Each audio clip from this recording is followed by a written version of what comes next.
कौन है तान्या मित्तल? ग्वालियर मध्य प्रदेश की एक लड़की जिसका सपना था इस दुनिया में अपना नाम बनाए रखना। स्कूलिंग विद्या मंदिर स्कूल से और कॉलेज चंडीगढ़ यूनिवर्सिटी से। 2018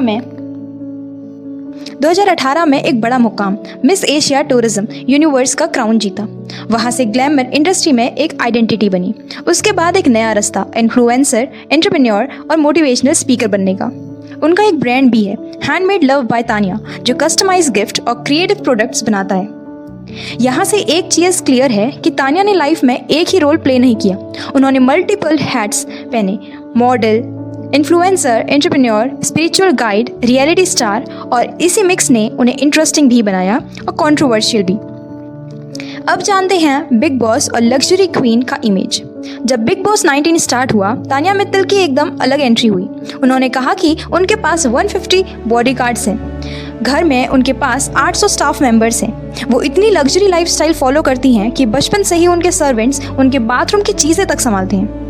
सुनने में ही शॉकिंग है ना, लेकिन बिग बॉस हाउस में जाकर ये इमेज उनके अगेंस्ट भी गया, क्योंकि इंडिया में आम लोग स्ट्रगल करते हैं, एक एक रुपए जोड़ते हैं। और जब कोई लड़की आगे बोलती है मेरे पास 800 स्टाफ है, मैं कभी नॉर्मल काम करती ही नहीं, तो ऑब्वियस है लोगों का ये एरोगेंस लगेगा। और वही हुआ, एक तरफ टीआरपी मिली, दूसरी तरफ ट्रोलिंग भी, कंट्रोवर्सीज का सुनामी।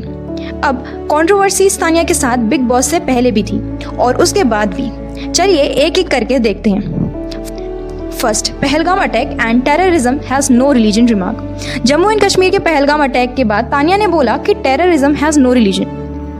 सुनने में ये एक यूनिवर्सल बात लगती है, लेकिन इंडिया जैसे सेंसिटिव देश में लोगों ने इनको गलत इंटरप्रेट किया, ब्लैकलिस्ट हुआ और मीम्स बने। लोगों ने उन्हें एंटी नेशनल तक बोला। मध्य प्रदेश टूरिज्म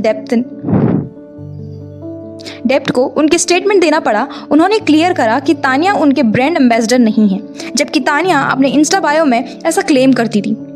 और ये लेसन है कि पब्लिक फिगर होने का मतलब है कि हर वर्ड तोलकर बोलना पड़ता है। एक छोटा सा स्टेटमेंट एक बड़ी कंट्रोवर्सी बन सकता है। Sari and modesty versus modern reels. Big boss house में तान्या ने कहा कि वो साड़ी पहनती है, इवन बाथरूम उन्हें ज़्यादा खुलापन पसंद नहीं, लेकिन पब्लिक ने तुरंत उनके इंस्टाग्राम, टिकटॉक रील्स निकाले जहां पे वो बोल्ड ड्रेसेस में दिख रही थी। मतलब एक तरफ साड़ी ओनली मॉडेस्टी क्लेम, दूसरी तरफ western outfits and reels. Contradiction तो पकड़ा गया। यूथ के लिए यहाँ एक बड़ी सीख है कि सोशल मीडिया सब दिखाता है, तो जो आप करते हो और वही आप कहते हो, दोनों मैच होने चाहिए। बॉस मैम का एटीट्यूड। घर में तान्या इंसिस्ट करती रही कि उन्हें मैम या बॉस बुलाया जाए। उन्होंने बोला कि घर में उनके भाई तक उन्हें बॉस कहते हैं। ऑडियंस और हाउसमेट्स का ये एरोगेंस लगा, इस वजह से उनके कैरेक्टर पे और डिबेट्स बढ़ गया। कॉन्फिडेंस और एरोगेंस में एक पतली सी लाइन होती है। अगर आप लोगों से रिस्पेक्ट डिमांड करोगे, वो रेजिस्ट करेंगे। अगर आप रिस्पेक्ट अर्न करोगे, वो नेचुरली मिलेगी। लग्जरी लाइफस्टाइल क्लेम्स का बैकलैश। 150 बॉडीगार्ड्स, 800 का स्टाफ, ये सब क्लेम एकदम रॉयल सराउंडिंग है। लेकिन कुछ पुरानी फोटोज और उनके घर के स्नैपशॉट्स वायरल हुए जो काफी सिंपल लग रहे थे। पब्लिक ने बोला कि एग्जेजरेशन है एंड पब्लिसिटी स्टंट है। इस लेसन मिलता है कि हमेशा सच्चाई पर टिके रहना चाहिए। लोग जल्दी पकड़ लेते हैं कि आप असली हो या बस इमेज बना रहे हो। तान्या के स्ट्रगल्स। सवाल ये उठता है, अगर तान्या इतनी लग्जरी वाली हैं तो स्ट्रगल कहाँ है? क्योंकि स्ट्रगल कहती हैं तो सिर्फ पैसे को नहीं, स्ट्रगल इमोशन भी होता है, मेंटल भी और इमेज को लेकर भी।